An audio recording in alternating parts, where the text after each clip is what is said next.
Hi, and welcome to Best in Tesla. So, Toyota has shown us their plans for making EVs in the future. But when we compare that to the BEV market of today, we can see Toyota is planning to be at today's level of BEV market share in 2030. This will not end well. Toyota is planning to fail, and this could be devastating for all of Japan. So let's check it all out and let's dive right in.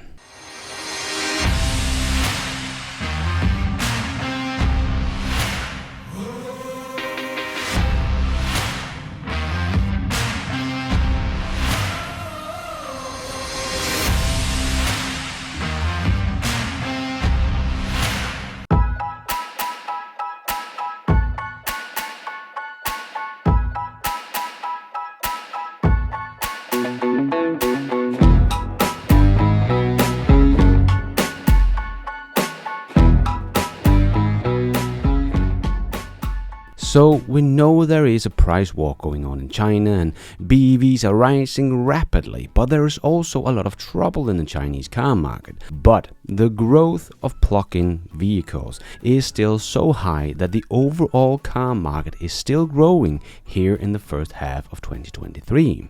According to data released by the Chinese Passenger Car Association, the Chinese auto market experienced the sales of 9.533 million new cars from January to June 2023.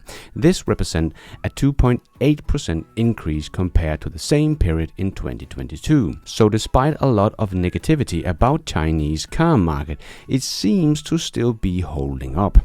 And plug-in vehicles were 38% in June and about 35% in the first half of 2023, where BEVs represent about 66% of the plug-in vehicles. And in the first half of 2023, China had 3.2 million plug-in vehicles sold domestically in China. So China will probably end the year off with the same amount of plug-in vehicles as the entire world had just 2 years ago in 2021, where the plug-in market was about 6.7 million units. So a great showcase of just how fast China is growing in the plug-in market.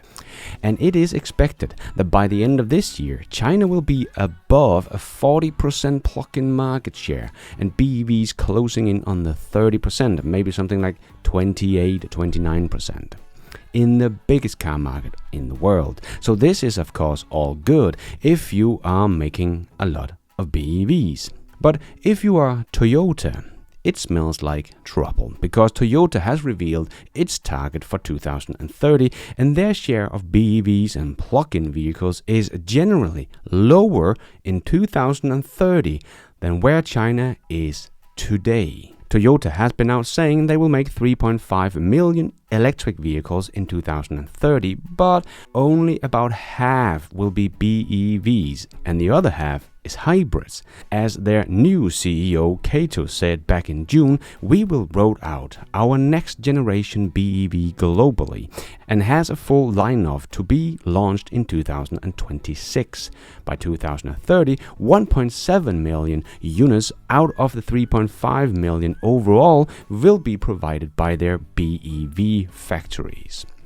So out of Toyota's roughly 10 million vehicles sold every year, they expect that in 7 years from now, only 17% will be BEVs. But that is where we are today. China is already above these targets, with 25% BEV market share and growing quickly. In June, new registrations of BEVs in Europe increased by a significant 66.2%. This resulted in a market share of 15.1%, up from 10.7% in June of 2022. So also rising fast and almost at Toyota's target for 2030. I believe that Europe will be there by the end of this year with the rapid rise we are seeing in BEVs right now, and with Tesla ramping up their Berlin factory with Europe's best-selling car right now, and all of the other automakers also ramping up BEV production as well. I don't see how we will not have a 17% BEV market share in Europe by the end of this year. So that will undoubtedly mean that Toyota will drop significantly in sales in both Europe and China over the next 7 years. They want to be where we are today in 7 years. How does this match up? Yeah, it don't. And Toyota is today the third largest automaker in China. But that will quickly change over the next couple of years. BYD has already become the biggest automaker in China, overtaking the Volkswagen Group that had held that title for decades. And the pure electric company Tesla was in the first half of 2023 a top 10 automaker in China, with their 294,105 units sold domestically in the first half of 2023. And just to show to the people that think that Tesla is not doing well in China, here is a list of the best-selling BEV brands. BYD is at the top, but in the second place we have Tesla. And Volkswagen is the only other Western automaker on this list.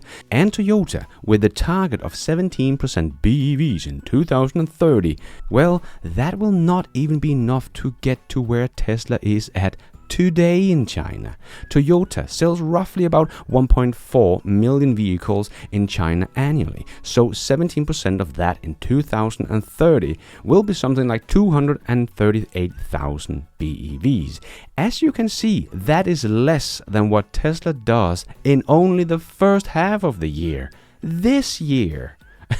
And if we look at the best-selling model in China, no matter propulsion, that is still the Tesla Model Y sitting at the top spot, beating out some of BYD's hybrid vehicles. So yes, BYD and the other Chinese OEMs and Tesla is quickly taking over in China.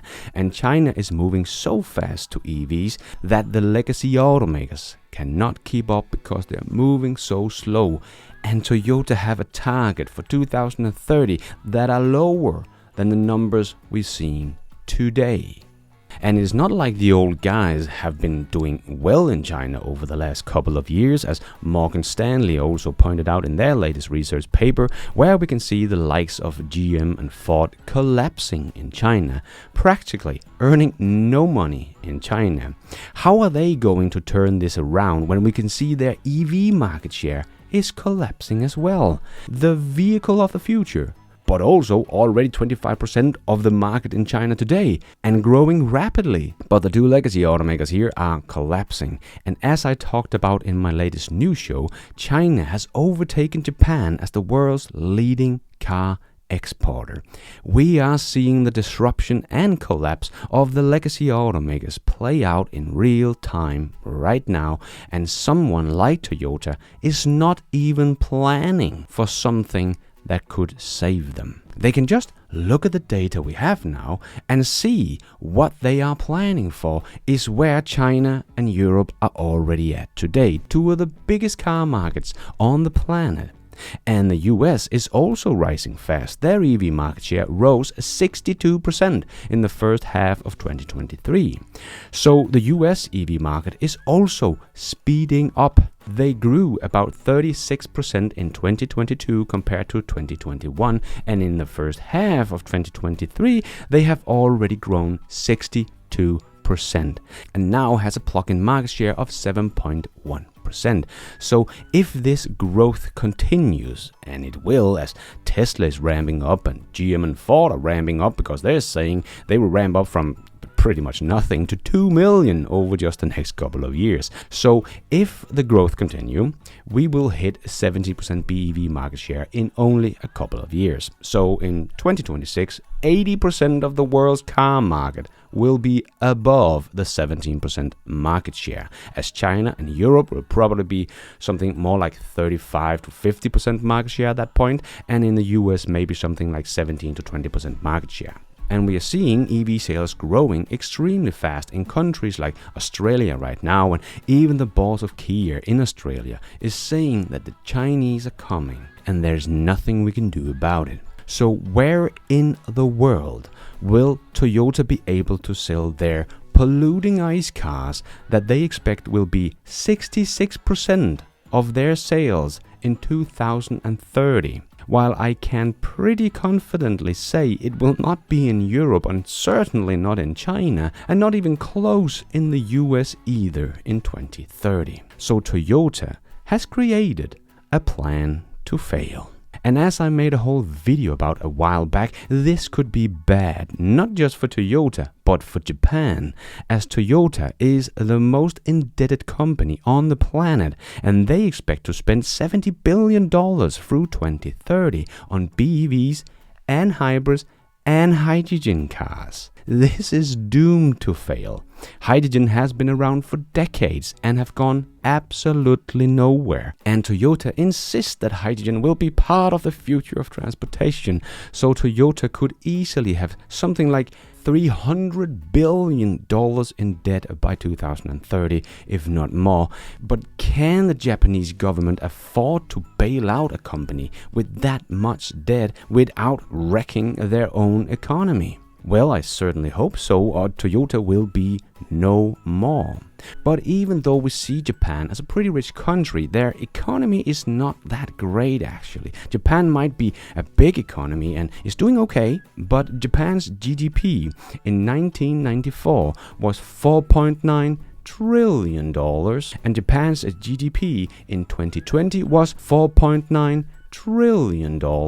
This is a country that grew up fast and everyone thought it would become the biggest economy and overtake the US, but it stopped growing in the 90s and has not been growing for 35 years. It doesn't even have inflation but deflation, and they have the oldest population in the world and the birth rate is collapsing, so there will not be enough to take care of all the old people in the future. So the Japanese economy has been struggling for many years trying to kickstart its growth again. But it seems like Japan is stuck between a rock and a hard place. So the problem is Toyota is not just putting their company at jeopardy with their poor plan, they are putting the whole country's economy at jeopardy.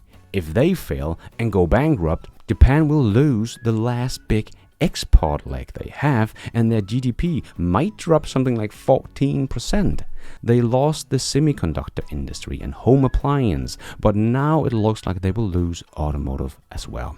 So this could be devastating for Japan because the rising war on batteries is not something they are in as well. That is all China and South Korea. So China will probably get their payback from when the Japanese took the automotive industry by storm in the 70s and the Chinese was left behind.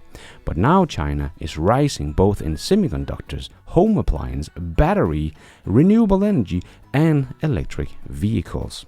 I hope the Japanese automakers will wake up from their paradigm paralysis and see what is happening right now and ask the Japanese government for help now to make this switch happen faster so they don't end up hurting their own country because their stubbornness towards a failing hydrogen technology and the lack of seeing the EV revolution happening right in front of their eyes, wrecking both its own but also its country's economy, as Toyota has made a plan to fail.